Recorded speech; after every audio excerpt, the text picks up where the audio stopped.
We're in Matthew chapter 4 of the NIV Bible. Then Jesus was led by the Spirit into the desert to be tempted by the devil. After fasting 40 days and 40 nights, he was hungry. The tempter came to him and said, "If you are the Son of God, tell these stones to become bread." Jesus answered, "It is written, man does not live on bread alone, but on every word that comes from the mouth of God." Then the devil took him to the holy city and had him stand on the highest point of the temple.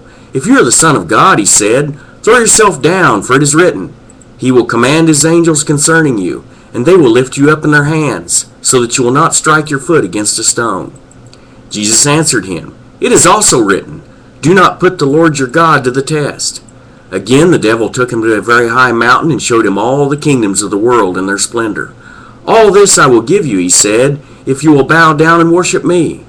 Jesus said to him, "Away from me, Satan, for it is written, worship the Lord your God and serve Him only." Then the devil left him, and angels came and attended him. When Jesus heard that John had been put in prison, he returned to Galilee. Leaving Nazareth, he went and lived in Capernaum, which was by the lake in the area of Zebulun and Naphtali, to fulfill what was said through the prophet Isaiah, "Land of Zebulun and land of Naphtali, the way to the sea along the Jordan, Galilee of the Gentiles. The people living in darkness have seen a great light. On those living in the land of the shadow of death, a light has dawned." From that time on, Jesus began to preach, "Repent, for the kingdom of heaven is near." As Jesus was walking beside the Sea of Galilee, he saw two brothers, Simon called Peter and his brother Andrew. They were casting a net into the lake, for they were fishermen.